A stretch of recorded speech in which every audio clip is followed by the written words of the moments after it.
જાદુગર પોપટ.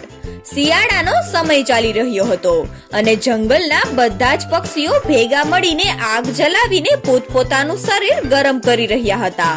ત્યાં કાલુ કાગડો ત્યાં આવે છે. આ જોઈને રૂપામાસી બોલ્યા, અરે કાલુ, તું આવી ગયો? થોડો હસતો રે. તું એટલો કાળો છે કે અમને તું અંધારામાં દેખાઈ પણ નથી રહ્યો. બધા પક્ષીઓ આ સાંભળીને જોર જોરથી હસવા લાગે છે. કાલુ કાગડો કંઈક બોલતો નથી પણ મનમાં વિચારે છે કે હું આ વાતનો બદલો જરૂર લઈશ. આટલું વિચારીને તે ત્યાંથી ઉડી જાય છે. કાલુને રસ્તામાં એક જાદુગર પોપટનો પત્ર મળે છે. કાલુ એ પત્રને વાંચે છે. પત્રમાં લખેલું હતું કે કાલ કરશો કે આજ કરશો કે અત્યારે જ. જો કોઈ પણ વાતથી પરેશાન તો મળશે તેમનું સમાધાન. કાલુ એ પત્રને વાંચીને તેમાં લખેલા એડ્રેસ પર જાય છે. જાદુગર પોપટ બોલ્યો, અરે કાલુ કાગડા, તું આવી ગયો? કાલુ કાગડો બોલ્યો, અરે પણ તમને મારું નામ કઈ રીતે ખબર પડી? જાદુગર પોપટ બોલ્યો, આ મારી વર્ષોની તપસ્યાનું ફળ છે. તારે જે જોઈએ છે એ હું તને આપી શકું છું. કાલુ કાગડો બોલ્યો, શું તમે સાચું કહો છો? તમે મને બધાથી સુંદર બનાવી શકો છો? પોપટ બોલ્યો, હા, હું કંઈ પણ કરી શકું છું, પણ એમના બદલામાં મને કંઈક આપવું પડશે. કાલુ કાગડો જાદુગર પોપટની બધી જ વાતને માની લે છે. કાગડો બોલ્યો, હા જાદુગર પોપટ, તમે જે પણ કહેશો એ હું તમને લાવીને આપીશ. બસ મને સુંદર બનાવી દો. પોપટ બોલ્યો, હા તો હવે ધ્યાનથી સાંભળ મારી વાત. આવતી અમાવસ સુધીમાં જેટલા પક્ષીઓના પંખ ભેગા થઈ શકે એટલા પક્ષીઓના પંખને ભેગા કરીને તું મને આપ. તું જેટલા વધારે પંખ લાવીશ તેટલો તને વધારે સુંદર હું બનાવીશ. આ સાંભળીને કાલુ ત્યાંથી ઉડી જાય છે અને કાલુ કાગડો દરરોજ રાત્રે પક્ષીઓના ઘરે જઈને તેમના પંખને ચોરીને લાવે છે. બીજી સવારે ચમેલી મિન્ટુને મળવા માટે આવે છે. ચમેલી બોલી, હું દરરોજ મારી પાંખને સાફ કરું છું, છતાં દિવસે ને દિવસે મારી પાંખોની સંખ્યા ઓછી થતી જાય છે. ત્યાં ગોપી ત્યાં આવે છે અને કહે છે કે હા મિન્ટુ, મારી પાંખોની સંખ્યા પણ દિવસે ને દિવસે ઓછી થતી જાય છે. ખબર નહીં શું થાય છે. ત્યાં જંગલના બીજા બધા પક્ષીઓ ત્યાં આવી જાય છે જેમની પાંખો પણ ઓછી થતી જતી હતી. પિંકી બોલી, નહીં, આ કોઈ સાધારણ વાત નથી. બધા પક્ષીઓના પંખ એક સાથે કેવી રીતે ઓછા થઈ શકે? જરૂર આની પાછળ કોઈક વાત છે, કાં તો પછી આપણા બધા પક્ષીઓમાં કોઈ બીમારી આવી છે. બીજી બાજુ સુલતાન કાગડો પોતાના વિચારોમાં ખોવાયેલો હતો. સુલતાન બોલ્યો, બધા પક્ષીઓના પંખ કેમ ઓછા થઈ રહ્યા છે, પણ મારું તો એક પણ પંખ ગાયબ ન થયું. જરૂર આ કોઈની ચાલાકી છે. આ બાજુ બધા જ પક્ષીઓ પોપટ રાજાને આ વાત કરવાનું વિચારી રહ્યા હતા અને કાલુ કાગડો એ અમાવસનો ફાયદો ઉઠાવીને બધા પક્ષીઓથી છુપાઈને તેમની પાંખોને પોટલીમાં બાંધીને જાદુગર પોપટ પાસે નીકળી પડે છે. કાલુ ઉડતા ઉડતા જઈ રહ્યો હતો. બધી જ બાજુ અંધારું હતું અને તારાઓ પણ ચમકી રહ્યા હતા. કાલુ કાગડો જાદુગર પોપટ પાસે આવી જાય છે. જાદુગર પોપટ બોલ્યો, અરે કાલુ, તું આવી ગયો? હું તો તારી જ રાહ જોઈ રહ્યો હતો. મેં તારા માટે પેલા કુંડમાં જાદુઈ પાણી રાખ્યું છે. જા એની અંદર જઈને નાહી લે. પણ હા, એક વાતનું ધ્યાન રાખજે, ખાલી તારા ગળા સુધી જ નાહજે તું. આ પાણી તારા આંખમાં ચાલ્યું ગયું તો તું હંમેશા માટે આંધળો થઈ જઈશ. કાલુ બોલ્યો, ઠીક છે જાદુગર પોપટ, હું ખાલી ગળા સુધી જ નાહીશ. કાલુ કાગડો જાદુગર પોપટના કહેવા મુજબ નાહીને પાછો આવે છે. જાદુગર પોપટ બોલ્યો, તું નાહીને આવી ગયો? હવે તારી આંખો બંધ કર અને મારા કહેવા પહેલા આંખો ન ખોલતો. પછી જાદુગર પોપટ તેનો જાદુઈ મંત્ર બોલે છે, હે જાદુઈ છડી, ભૂત ભવિષ્ય વર્તમાન બદલ. કાલુ કાગડો જે છે સૌથી કાળો બની જાય જંગલનો એ સૌથી રૂપાળો.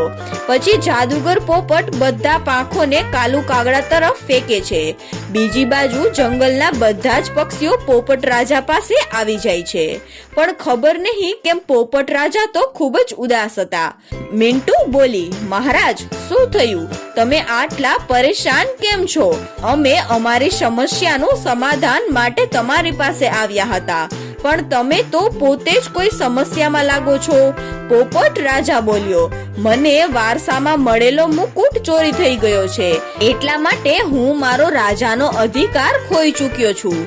મારા મુકુટ વગર મને કોણ રાજા માનશે? સુલતાન કાગડો બોલ્યો, તમે ચિંતા ન કરો મહારાજ, મને ખબર પડી ગઈ છે કે ચોર કોણ છે. જરૂર આ ચોર એ મારો ભાઈ કાલુ જ છે. મને શરૂઆતથી જ એના ઉપર શક હતો. જ્યારથી મને ખબર પડી છે કે મારા જ ખાલી પંખ ચોરી નથી થયા. પોપટ રાજા બોલ્યો, જો આ વાત છે તો હું અત્યારે જ સૈનિકોની ટુકડી મોકલું છું. રાજાજીના કહેવા મુજબ કેટલાક સૈનિકો કાલુ કાગડાને શોધવા માટે નીકળી પડે છે. આ બાજુ કાલુ કાગડો પોતાના નવા પંખો સાથે ઉછલકૂદ કરી રહ્યો હતો. જાદુગર પોપટ બોલ્યો, અરે કાલુ, જે રીતે મેં તને આ નવા રૂપમાં લાવ્યો છે એવી જ રીતે હું તને ફરી પહેલાના રૂપમાં પણ લાવી શકું છું. કાલુ કાગડો બોલ્યો, અરે નહીં નહીં જાદુગર પોપટ, એવું ન કરતા. તમે જે રીતે કહ્યું છે મેં એવી રીતે બધું જ કર્યું છે. મેં બધાથી છુપાઈને રાજાજીનું મુકુટ ચોરી કરી લીધું છે. આટલું કહીને કાલુ કાગડો રાજાજીનું મુકુટ એ જાદુગર પોપટને આપી દે છે. રાજાજીનું મુકુટ પહેરતાની સાથે જ રાજાની બધી શક્તિઓ જાદુગર પોપટમાં આવી જાય છે. ત્યાં રાજાજીના સૈનિકો પણ ત્યાં પહોંચે છે. એ જાદુગરને જોઈ જાય છે. સૈનિકો બોલ્યા, અરે રાજાજી, તમે એટલી વારમાં અહીંયા કઈ રીતે પહોંચી ગયા?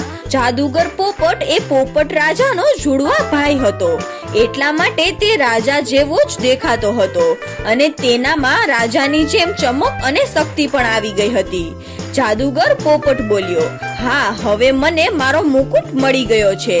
હવે જલ્દીથી મને મારા મહેલ પર લઈને જાઓ. પછી જાદુગર પોપટ અને સૈનિકો મહેલ તરફ નીકળી પડે છે. થોડાક જ સમયમાં તે રાજાજીના મહેલ પર પહોંચી જાય છે. મહેલ પહોંચતા જ જાદુગર પોપટ બોલ્યો, સૈનિકો, આ કોણ છે જે મારા સિંહાસન ઉપર બેઠો છે? આને અત્યારે જ અહીંથી બહાર કાઢો. પોપટ રાજા બોલ્યો, અરે ગોપુ, તું લાવ, મને મારો મુકુટ પાછો આપી દે. તને તો પિતાજીએ જંગલની બહાર કાઢી નાખ્યો હતો ને? જાદુગર પોપટ બોલ્યો, અરે નહીં નહીં, હું તારો કોઈ ભાઈ નથી. મારા સિંહાસનથી દૂર ચાલ્યો જા. આ બાજુ સુલતાન કાગડો અને મિન્ટુ ચકલી આ બધું જોઈ રહ્યા હતા. ત્યાં સુલતાનને એક તરકીબ સૂઝે છે. સુલતાન બોલ્યો, સાંભળો મારી વાત, મને ખબર છે કે કોણ સાચું રાજા છે. બધા પક્ષીઓ સુલતાનની તરફ જોવા લાગે છે. સુલતાન બોલ્યો, સાચો મુકુટ તો મારી પાસે છે, જે મેં કાલુના ઘરેથી છુપાઈને ચોરી કરી લીધો હતો અને મારી પાસે રાખ્યો છે. આ વાત સાંભળીને બધા ચોંકી જાય છે. જાદુગર પોપટ બોલ્યો, અરે શું આ ખોટું છે? આટલું કહીને જાદુગર પોપટ એ મુકુટને કાઢીને જમીન પર ફેંકી દે છે. મિન્ટુ ચકલી એ મુકુટને હવામાં જ કેચ કરી લે છે. મિન્ટુ બોલી, આ લ્યો મહારાજ તમારું મુકુટ. આટલું કહીને મિન્ટુ એ સાચા રાજાને મુકુટ આપી દે છે. જાદુગર પોપટ બોલ્યો, સુલતાન, તે મને પકડાવીને બરાબર નથી કર્યું. હું આ વાતનો બદલો જરૂર લઈશ. પોપટ રાજા બોલ્યો, સૈનિકો, આ ખોટા રાજાને જેલમાં પૂરી દો. પોપટ રાજાને તેમનો મુકુટ ફરી મળી જાય છે અને બધા પક્ષીઓ ખુશીથી તેમના માળા તરફ ફરી ચાલ્યા જાય છે. થોડીક જ વારમાં વરસાદ ચાલુ થઈ જાય છે. આ બાજુ કાલુ કાગડો તેમની સુંદરતામાં મગ્ન થઈને નાચી રહ્યો હતો. કાલુ કાગડો ખુશીમાં ને ખુશીમાં ગીતો ગાવા લાગ્યો. એ બોલ્યો, અરે હું તો સુંદર બની ગયો. ત્યાં કાલુ કાગડાના બધા જ પંખ વરસાદમાં પલળીને નીચે પડી જાય છે. કાલુ કાગડો બોલ્યો, અરે આ શું થઈ રહ્યું છે? મારી બધી પાંખો નીકળી કેમ રહી છે? આ જોઈને કાલુ કાગડો રડવા લાગે છે. એ બોલ્યો, અરે એ જાદુગર પોપટે તો મને ફસાવી દીધો. આ પાંખો તો ગુંદરથી ચોટાડેલી હતી.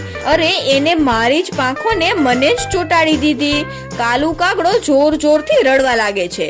તો બાળ મિત્રો, આ વાર્તા પરથી આપણને શીખવા મળે છે કે પ્રકૃતિએ આપણને જેવા બનાવ્યા છે આપણે તેમાં જ હંમેશા ખુશ રહેવું જોઈએ. વધારે લાલચ કરવી એ સારી નથી.